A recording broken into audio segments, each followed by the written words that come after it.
ખબર પડે બોલવાની. હાલવું છે ને ખજૂરભાઈ,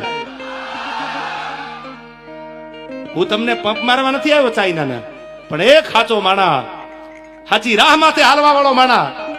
અને હું તો આ માધ્યમથી ગુજરાત ભારત સરકારને એટલું કહું છું, આપણા માન્ય મુખ્યમંત્રીને એટલું કહું છું, આપણા વડાપ્રધાનને એટલું કહું છું, હાથ જોડીને કે એવો કાયદો લાવો કે કોઈ કોઈના પરિવાર, કોઈની બેન દીકરી, કોઈના ઘર વિશે કાંઈ બોલે તો એના ઉપર ગુનો દાખલ કરો, એને કાયદાનું ભાન કરાવો. કોઈ હારા માણાની છબી ખરડાઈ જતી હોય અને આ દુનિયા ટગર ટગર જોવે અને પછી મજબૂર થઈને એને કંઈક કરવું પડે અને પછી એમ કે એકચ્યુઅલી કાયદો હાથમાં લીધો, તો તમે જ કાયદાને કહો ને. એવો કાયદો લાવો ને. વાણી સ્વતંત્રતાનો હક છે, એ મુદ્દાની વાત છે. ભારતમાં વાણી સ્વતંત્રનો હક છે, તમે ગમે એ બોલી શકો, પણ સારું બોલવાનો હક રાખો. કોઈની મા બેન, કોઈનો પરિવાર દેવાજ ખબર બોલે તો એના ઉપર ગુનો લાગુ પડે, કોઈ ચમરબંધી બોલે તો એને લાગુ પડે. આ તો આજકાલ રમત આલે છે. કોઈ હારો માણા આગળ જાતો હોય, કોઈ હારું બોલતો હોય, કોઈ હારું ગાતો હોય, કોઈ હારા કામ કરતો હોય તો બીજા મંડે બોલવા જેમ ફાવે એમ, એની છબીને બગાડવા માટે, ખાંદો મંડે ઉડાડવા એના, એની છબીને ખરાબ કરવા માટે.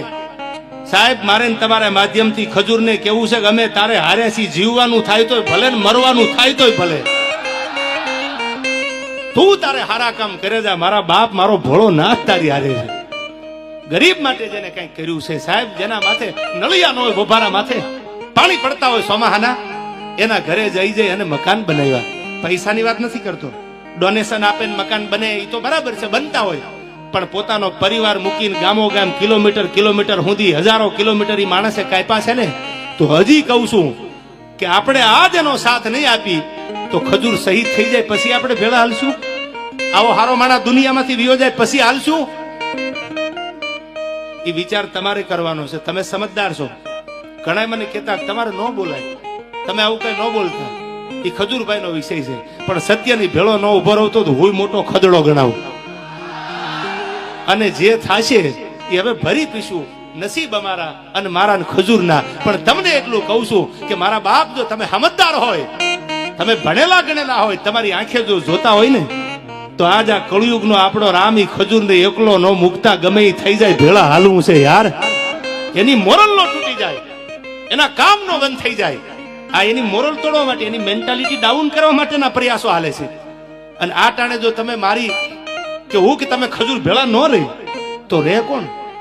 એને એના કાકાના દીકરાનું મકાન બનાવ્યું, એને એના માસીના દીકરાનું મકાન બનાવ્યું, એને એના ફૂઈના દીકરાનું મકાન બનાવ્યું?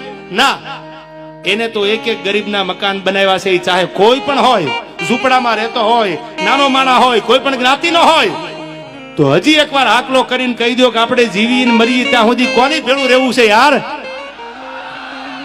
હા ડાયરો, હા યાર, આજ આપણે સત્યનો સાથ આપવો છે. બધાને કહું છું, હવે પછી સોશિયલ મીડિયામાં જ્યાં જ્યાં આવું થાય, તમને એવું લાગે કે સાચો માણસ એના પરિવાર વિશે, એની છબીને બગાડવા માટે આ થાય છે, તો ઉભા રહેજો.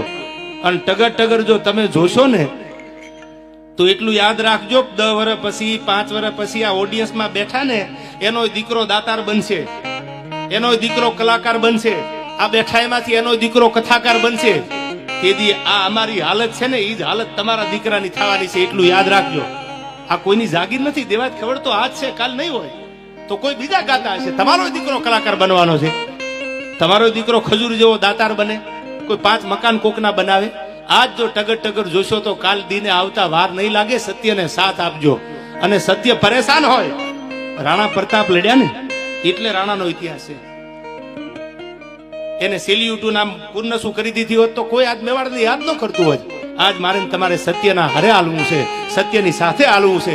જે દુનિયાને કેવું હોય કે આપણે ન બોલાય ને આપણે આંખે ન થવાય, હારા માણાની ભેળા ઉભા રહેજો. મારા બાપ, હાથ જોડીને તમને એટલું કહું છું. અને સરકારને એવું કહું છું કે એવો કાયદો લાવો કે ન બોલવાનું. કોઈ ફોનમાં કાંઈ પણ બોલે તો એના ઉપર ગુનો દાખલ થાય, એના ઉપર કાયદેસરની કાર્યવાહી થાય. એ ચાહે કોઈ ચમરબંધી હોય. અને જો આટલું નહીં થાય તો મને નથી લાગતું આ ગુજરાતની આવનારી પેઢીનું ભવિષ્ય ઉજળું થાય. મજા આવે બોલી જાય, મજા આવે જિંદગી બગાડીને વયા જાય. પછી માણા મજબૂર થઈને કંઈક કરે એટલે એમ કે કાયદો હાથમાં લીધો. બધા એવા નથી હોતા.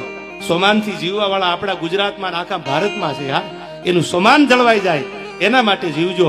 યુવાનોને એટલું કહું છું, સોશિયલ મીડિયાનો સદુપયોગ કરજો. તમારે ફેમસ થવા માટે કોઈને ખરાબ ન બોલતા, કોઈના પરિવારનું ખરાબ નહીં બોલતા. દ્વારકાધીશ ઉપર ભરોસો રાખી અને સારું બોલજો. આજ નહીં તો કાલ તમે ફેમસ થશો યાર. આ જિંદગીમાં બધાય ઝીરો માંથી હીરો બન્યા છે, કોઈ જેનીમાંથી હીરો નહોતા યાર. આ યુવાનોને કહું છું. હા મારો ખજૂર, હા કરોડ દિવાળી તારા રાત તપે બાપ. હવે મારે